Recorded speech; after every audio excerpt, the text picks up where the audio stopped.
5 પ્રકારની ફરાળી નવી વાનગી। Hello friends, welcome to kitchen art. Friends, આજે આપણે ફરાળી ઢોકળા, ચેવડો અને ફરાળી પેંડા બનાવતા શીખીશું। વ્રત કે ઉપવાસમાં ખાઈ શકાય તેવી 5 વાનગી આજે બનાવતા શીખીશું। સૌથી પહેલાં આપણે ઢોકળા સાથે ખાવાની મજા પડે તેવી ગ્રીન ચટણી અહીંયા રેડી છે। તો ચાલો હવે આપણે ઢોકળા બનાવીશું। તેના માટે આપણે ઢોકળા બનાવવા માટે અહીંયા આપણે 1 વાટકી જેટલો સામો લેશું। ઘણા લોકો તેને મોરૈયો પણ કહે છે। તો બસ આ ટાઈપનો કણીવાળો હોય છે અને બજારમાં સહેલાઈથી મળી જાય છે। તો હવે તેને આપણે મિક્સર જારમાં લઈ લેશું। આ રીતે મિક્સર જારમાં લીધા પછી તેમાં આપણે 2 ચમચી જેટલું દહીં એડ કરશું। જે રીતે દાળ ચોખા પલાળ્યા વગર ઇન્સ્ટન્ટ ઢોકળા બની શકે છે, તે જ રીતે ફરાળી ઢોકળાને પણ આપણે આ રીતે બનાવી શકીએ છીએ। તો હવે આપણે એક નાનું મીડિયમ સાઇઝનું બટેટું લેશું અને તેની છાલને દૂર કરી લેશું। ચાકુની મદદથી આ રીતે ટુકડા કરી લેશું અને ડાયરેક્ટ જ તેને આપણે મિક્સર જારમાં એડ કરતા જશું। તો આ રીતે બટેટાના નાના નાના ટુકડા આપણે કરી લેશું અને તેને પણ મિક્સર જારમાં એડ કરી દેશું। બસ ફ્રેન્ડ્સ, ખૂબ જ ઓછા ઇન્ગ્રીડિયન્ટ્સમાં આ ફરાળી ઢોકળા આજે આપણે બનાવતા શીખીશું। કોઈપણ પ્રકારની ઝંઝટ વગર ખૂબ જ ઓછા સમયમાં આ ઢોકળા બની જાય છે। તો બસ હવે એક આપણે મીડિયમ સાઇઝનું લીલું મરચું લેશું અને તેને પણ આ રીતે ટુકડામાં કટ કરી લેશું અને મિક્સર જારમાં એડ કરી લેશું। હવે તેમાં આપણે આદુનો ટુકડો એડ કરશું। આ ટુકડાને લેશું અને તેને ખમરીની મદદથી આ રીતે છીણી લેશું। તો ફ્રેન્ડ્સ, આદુનો પણ ટેસ્ટ ખૂબ જ સરસ આવશે આ ઢોકળામાં। તો અહીંયા આપણે આદુને પણ આ રીતે છીણીને એડ કરી દેશું। હવે વ્રત કે ઉપવાસમાં જે મીઠું ખાતા હોય સિંધવ, તે એડ કરી દેશું સ્વાદ અનુસાર અને બસ 2 ચમચી જેટલું જ અહીંયા આપણે પાણી એડ કરશું અને હવે મિક્સર જારને બંધ કરી તેને ગ્રાઇન્ડ કરી લેશું। તો ફ્રેન્ડ્સ, એકદમ સરસ અહીંયા આપણું બેટર બનીને રેડી છે। તો તમે જોઈ શકો છો, બસ આ ટાઈપનું જ અહીંયા આપણે બેટર રાખવાનું છે। તેની થિકનેસ તમને બતાવવાનો પ્રયત્ન કરું છું। બસ હવે તેને આપણે મિક્સિંગ બાઉલમાં કાઢી લેશું અને મિક્સિંગ બાઉલમાં આ રીતે કાઢ્યા પછી એકવાર તેને સારી રીતે ફેટી લેશું। તો બેટરને વધારે ફ્લફી બનાવવા માટે અહીંયા આપણે એક વખત આ બેટરને આ રીતે હલાવી લેશું। સારી રીતે આ રીતે હલાવવાથી બેટર છે એ વધારે ફ્લફી બને છે અને ઢોકળાનો ટેસ્ટ 4 ગણો વધી જાય છે। તો ફ્રેન્ડ્સ, આ રીતે ફેટ્યા પછી તેને આપણે 5 મિનિટ માટે રેસ્ટ આપીશું, કારણ કે અહીંયા આપણે પલાળેલ કોઈ પણ વસ્તુ લીધી નથી। તો 5 મિનિટ માટે આ બેટરને આ રીતે ઢાંકી દેશું, એટલે બધી વસ્તુ એકદમ સરસ સોફ્ટ અને પલળી જશે। તો ચાલો 5 મિનિટ માટે તેને ઢાંકી દઈએ। હવે જે પ્લેટમાં આપણે ઢોકળા બનાવવાના છે તે પ્લેટને આપણે તેલથી આ રીતે ગ્રીસ કરી લેશું। તો અહીં આપણી પ્લેટ પણ રેડી છે અને 5 મિનિટ થઈ ગઈ છે। તો ચાલો આપણે બેટરને ચેક કરી લઈએ। જો ફ્રેન્ડ્સ, હવે આપણું બેટર એકદમ રેડી છે ઢોકળા બનાવવા માટે। તો બસ આપણે ઈનોનું પેકેટ લેશું અને તેમાંથી 1 ચમચી જેટલો ઈનો તેમાં એડ કરી દેશું। ઈનોને એક્ટિવેટ કરવા માટે થોડોક અહીંયા આપણે લીંબુનો રસ એડ કરીશું અને બસ લીંબુનો રસ એડ કર્યા પછી હવે બેટરમાં આપણે થોડીક કોથમીર પણ એડ કરશું। કોથમીર એડ કર્યા પછી બેટરને આપણે એકવાર આ રીતે હલાવી લેશું। તો અહીંયા આપણું હવે ઢોકળાનું બેટર છે એ એકદમ રેડી છે। બસ હવે ગ્રીસ કરેલી પ્લેટમાં તેને લઈ લેશું। 1 વાટકી જેટલા સામામાંથી આરામથી 1 પ્લેટ જેટલા ઢોકળા બનીને રેડી થઈ જાય છે અને 1 પ્લેટમાંથી આરામથી 3 જણા આ ઢોકળા ખાઈ શકે છે। ઢોકળાના ખીરાને આ રીતે સ્પ્રેડ કર્યા પછી તેના ઉપર આપણે શેકેલું જીરું આ રીતે સ્પ્રેડ કરી દેશું। તો ફ્રેન્ડ્સ, અહીંયા મેં સ્ટીમરમાં પણ પાણી બોઇલ થવા રાખી દીધું છે। તો બસ હવે આ પ્લેટને એના ઉપર આપણે સેટ કરી દઈશું અને બસ તેને આપણે હાઈ ફ્લેમ ઉપર થવા દેશું। તો લીડથી તેને ઢાંકીને 5 થી 7 મિનિટ માટે રહેવા દેશું। 5 થી 7 મિનિટમાં અહીંયા આપણા ઢોકળા બનીને રેડી થઈ ગયા છે। તો ફ્રેન્ડ્સ, તમે જોઈ શકો છો આપણા ઢોકળા છે એ એકદમ સરસ પાકી ગયા છે। તેને આ રીતે તમે સળી વડે કે ચાકુ વડે કે હાથ વડે ચેક કરી શકો છો। ઢોકળા રેડી છે તો ગેસની ફ્લેમ આપણે બંધ કરી દઈશું અને આ ઢોકળાને ઠંડા થવા માટે અહીંયા આપણે 2 મિનિટ માટે રેસ્ટ આપીશું। ઢોકળા ઉપર વઘાર કરવા માટે આપણે વઘારિયામાં આ રીતે તેલ ગરમ કરીશું। તેમાં જીરું, મરચાં અને લીમડાના પાન એડ કરશું। બધું સરસ કકળી જાય એટલે ચમચીથી હલાવીને ઢોકળા ઉપર તેને સ્પ્રેડ કરી દેશું। તો ફ્રેન્ડ્સ, અહીંયા ઢોકળાને વઘારવા કરતાં આ રીતે જો તમે વઘાર તેના ઉપર સ્પ્રેડ કરશો તો ઢોકળા વધારે સોફ્ટ બનશે અને ખાવામાં વધારે ટેસ્ટી બનશે। તો આ રીતે તમે ઇન્સ્ટન્ટ ફરાળી ઢોકળા બનાવી શકો છો।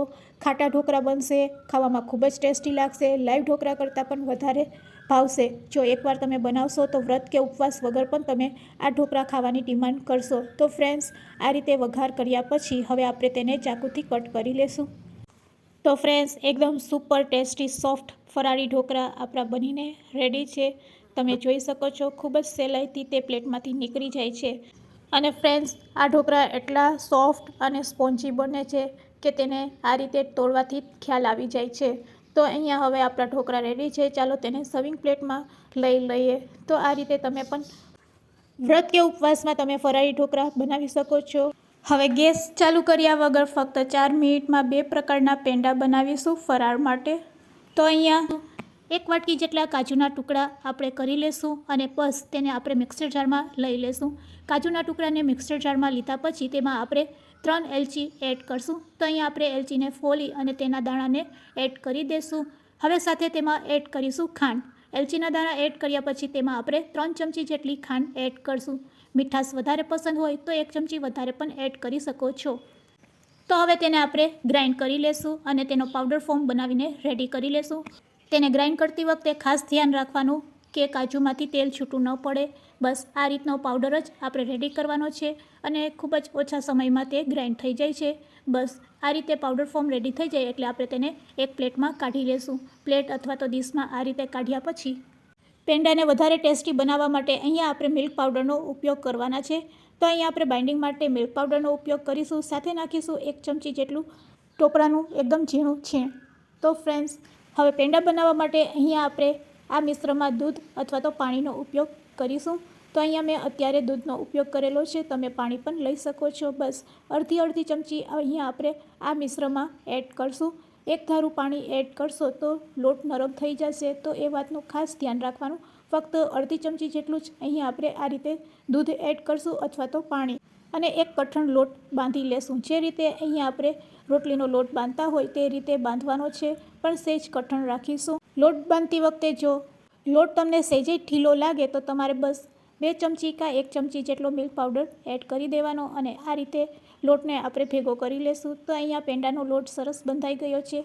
પેંડાનો લોટ બંધાઈ જાય છે ત્યારે તેમાં એક સરસ શાઇનિંગ આવે છે.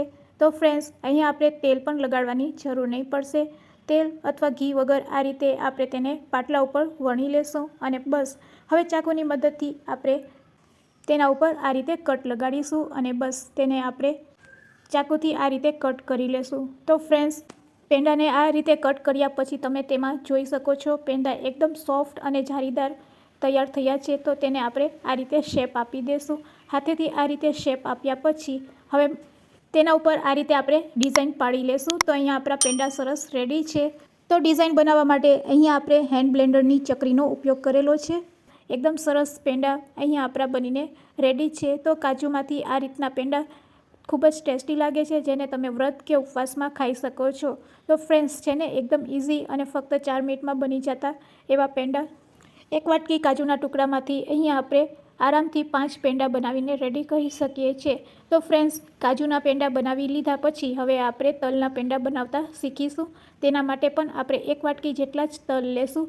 1 વાટકી તલમાંથી આરામથી 6 થી 7 પેંડા બની જાય છે. તો અહીંયા આપણે 1 વાટકી તલને પહેલાં શેકી લેશું. ફ્રેન્ડ્સ, ચોમાસાની સિઝન છે અને અત્યારે ભેજનું પ્રમાણ હોય છે. તો અહીંયા બસ ભેજનું પ્રમાણ દૂર કરવા માટે આપણે ગેસની ફ્લેમ ચાલુ કરીશું અને 1 વાટકી જેટલા તલને પહેલાં શેકી લેશું. ફક્ત 2 મિનિટ માટે અહીંયા આપણે તલને શેકવાના છે અને 2 મિનિટ માટે જ અહીંયા આપણે ગેસ ચાલુ કરીશું એટલે તલ સરસ શેકાઈ જાય. તો ફ્રેન્ડ્સ, તલ હવે આપણા સરસ શેકાઈ ગયા છે.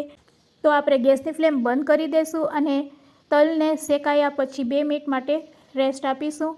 એટલે તલ સરસ ઠંડા થઈ જશે અને તલ ઠંડા થઈ જાય પછી તેને આપણે મિક્સર જારમાં લઈ લેશું. ફ્રેન્ડ્સ, વ્રત કે ઉપવાસમાં તમે જો તલ અને ગોળ ખાતા હોય તો આ પેંડા પણ તમે બનાવી શકો છો. તો હવે તેમાં પણ આપણે 3 એલચીના દાણા એડ કરી દઈશું અને તેને ગ્રાઇન્ડ કરી લેશું. તો તલમાંથી પણ તેલ છૂટું ન પડે તે રીતે અહીંયા આપણે તલને ગ્રાઇન્ડ કરવાના છે. તો આ રીતે થોડાક કણીવાળા તલ લાગે એટલે આપણા તલ છે એ સરસ ગ્રાઇન્ડ થઈ ગયા છે. હવે તેમાં આપણે 2 ચમચી જેટલો ગોળ એડ કરી દઈશું અને ફરીથી તેને એકવાર આ રીતે ઢાંકીને ગ્રાઇન્ડ કરી લેશું એટલે ગોળ અને તલ સરસ મિક્સ થઈ જશે. તો આ રીતે ગોળ અને તલને મિક્સ કર્યા પછી તેને આપણે એક પ્લેટમાં કે ડીશમાં કાઢી લેશું અને તેમાં પણ આપણે 2 કે 1 ચમચી જેટલું ટોપરાનું છીણ અને સાથે એડ કરીશું આપણે મિલ્ક પાવડર. તો અત્યારે 2 ચમચી જેટલો આપણે મિલ્ક પાવડર એડ કરીશું અને આ રીતે હાથેથી જ પહેલાં તેને મિક્સ કરી લેશું. તો તલ અને ગોળ સાથે મિલ્ક પાવડરને આપણે પહેલાં સારી રીતે મિક્સ કરી લેશું અને પછી તેમાં અડધી ચમચી દૂધ અથવા તો તમે પાણી મિક્સ કરી તેનો એક લોટ બાંધવાનો છે. તો બસ આ રીતે સારી રીતે મિક્સ થઈ જાય એટલે આપણે તેમાં દૂધ એડ કરશું. તો મેં અત્યારે દૂધ લીધેલું છે તો અહીંયા આપણે અડધી ચમચી જેટલું આ રીતે દૂધ એડ કરશું. તો ફક્ત 1 ચમચીમાં જ આપણો લોટ છે એ સરસ બંધાઈ જશે. અને લોટ બાંધતી વખતે સહેજેય તમને ઢીલો લાગે તો તમારે તેમાં મિલ્ક પાવડર એડ કરી દેવાનો. તો તમારે સાઈડમાં મિલ્ક પાવડર વધારે રાખવાનો. તો આ રીતે 1 ચમચી કે 2 ચમચી તમે મિલ્ક પાવડર વધારે એડ કરી શકો છો, પણ લોટ કઠણ બંધાય તેનું ખાસ ધ્યાન રાખવાનું. તો અહીંયા આપણો કઠણ લોટ બંધાઈ ગયો છે અને લોટ કેટલો કઠણ રાખવાનો તે પણ હું તમને બતાવવાનો પ્રયત્ન કરું છું. બસ આ રીતનો લોટ બંધાઈ જાય એટલે હવે આપણે તેને સરફેસવાળી જગ્યા ઉપર લઈ લેશું. તો અહીંયા આપણે પાટલા ઉપર તેને આ રીતે શેપ આપીશું. તો ફ્રેન્ડ્સ, તલ હોવાને કારણે આ પેંડામાં પણ એક સરસ સાઇન આવશે. તો હવે તેને પણ આપણે ચાકુની મદદથી આ રીતે કટ લગાવી લેશું અને કટ લગાડ્યા પછી તેમાંથી આપણે પેંડા બનાવીશું. તો ચાકુની મદદથી આ રીતે આપણે લોટને કટ કરી લેશું અને પછી તેમાંથી આપણે પેંડા બનાવીશું. તો ફ્રેન્ડ્સ, તલના પણ એટલા જ સરસ પેંડા બને છે, એકદમ જારીદાર બને છે. તો તેને આ રીતે હાથેથી આપણે શેપ આપી દઈશું. આ રીતે હાથેથી શેપ આપ્યા પછી ફરીથી આપણે તેના ઉપર એક ડિઝાઇન બનાવીશું. ડિઝાઇન માટે અહીંયા મેં હેન્ડ બ્લેન્ડરની ચકરી લીધેલી છે. બસ તેનાથી આપણે આ પેંડા ઉપર શેપ આપી દઈશું. તો લાગે છે ને એકદમ બજાર જેવા પેંડા. તો ફ્રેન્ડ્સ, વ્રત કે ઉપવાસમાં આ રીતે તમે પેંડા બનાવીને ખાઈ શકો છો. તો અહીંયા આપણા 2 પ્રકારના પેંડા બનીને રેડી છે. તો ફ્રેન્ડ્સ, તમને આજની આ રેસીપી કેવી લાગી તે મને કમેન્ટ્સમાં જરૂરથી કહેજો. હવે આપણે ફરાળી ચેવડો બનાવીશું. તેના માટે સૌપ્રથમ આપણે બટેટા લેશું. બટેટાની છાલને દૂર કરીને પાણીમાં ડીપ કરવાથી બટેટા કાળા પડતા નથી. તો આ રીતે આપણે પહેલાં બટેટાની છાલને દૂર કરી લેશું. બધા બટેટાની છાલ દૂર કર્યા પછી હવે આ બટેટાને આપણે એક પ્લેટમાં લઈ લેશું. આ બટેટાને હવે આપણે ખમરીની મદદથી આ રીતે ખમરી લેશું. આ રીતે એક જ ડાયરેક્શનમાં બટેટાને ચલાવતા જશું તો આ રીતની તેની સ્લાઇસ બનીને રેડી થશે. રેડી કરેલી આ સ્લાઇસને આપણે પાણીમાં એડ કરતા જશું. તો બસ આ રીતે આપણે બધા બટેટાને પહેલાં એક ડાયરેક્શનમાં ખમરી ઉપર ચલાવશું અને તેની કાતરી તૈયાર કરીશું. રેડી કરીને કાતરીને આપણે પાણીમાં એડ કરતા જશું. રેડી કરેલી આ કાતરીને હવે આપણે હાથેથી આ રીતે સારી રીતે હલાવીને બીજા વાસણમાં રહેલા પાણીમાં એડ કરતા જશું. તો આ રીતે આપણે 2 વખત પ્રોસેસ કરવાની છે, જેથી કરીને તેમાં રહેલું જે સ્ટાર્ચ છે તેને આપણે દૂર કરી શકીએ. આ રીતે કરવાથી આપણે બટેટામાં રહેલા સ્ટાર્ચને દૂર કરી શકીએ છીએ.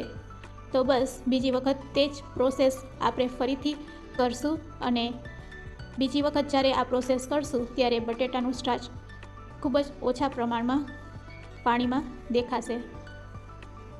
બીજી વખત આ પ્રોસેસ કરવાથી તમે જોઈ શકો છો પાણીમાં સ્ટાર્ચનું પ્રમાણ ઘટી ગયું છે.